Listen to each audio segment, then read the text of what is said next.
My ex-wife showed up to our divorce hearing pregnant. She thought it would secure her a payout, until the judge asked one question. You ever sit in a courtroom and watch someone dig their own grave in real time? Because that's exactly what my ex-wife, Jessica, did. I should have known she'd pull something. The entire divorce process had been a disaster. Delays, tantrums, nonsense filings, just to waste my time. If she had put half as much effort into our marriage as she did into making my life hell, we wouldn't have ended up here. But when she walked into that hearing pregnant, I almost laughed. Not because I thought the kid was mine. I knew it wasn't.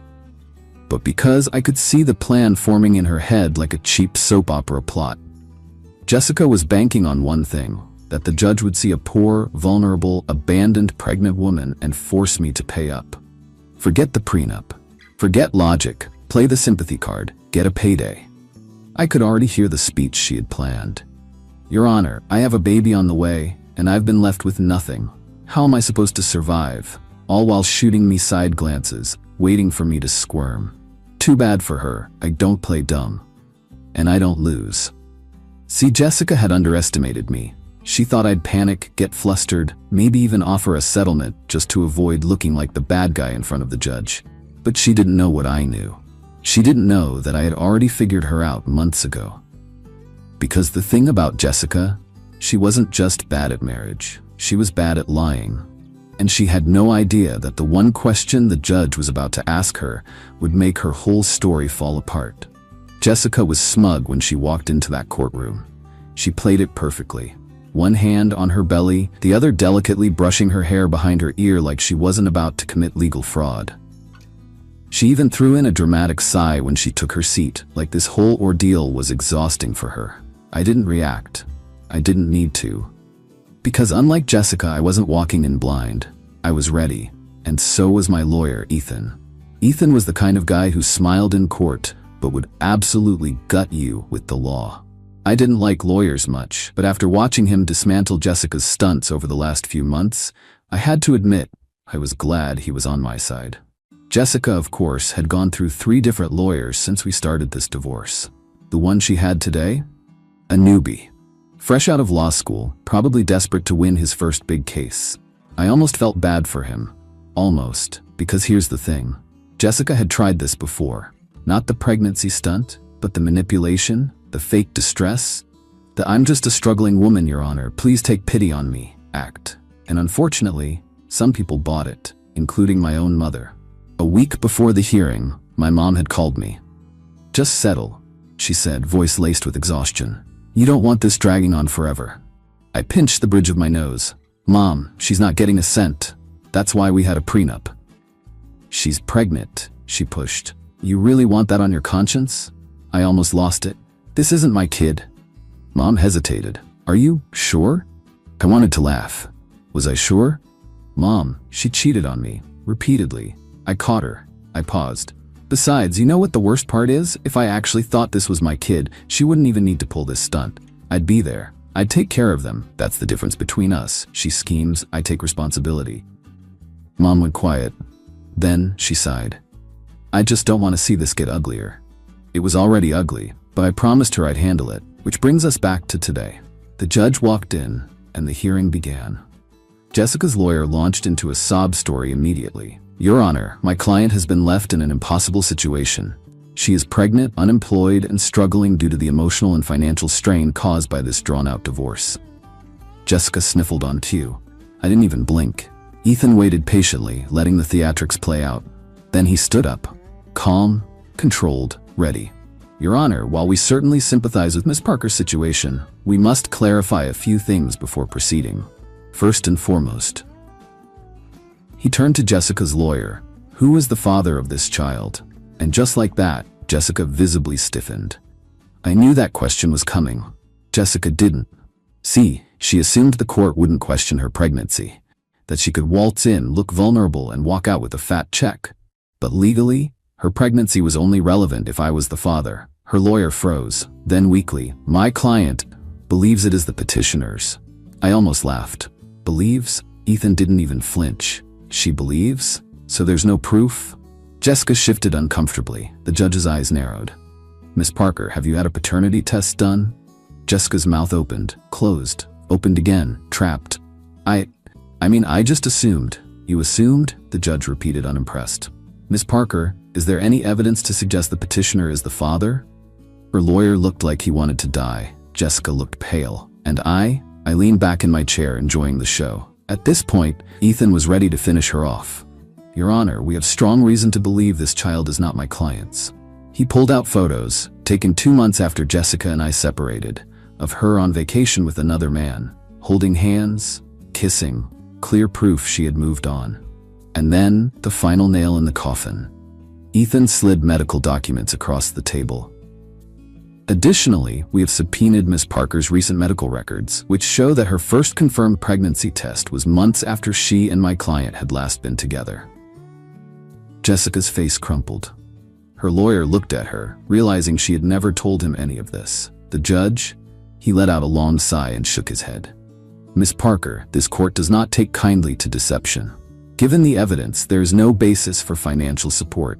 The prenup stands. You will not be receiving alimony or additional compensation.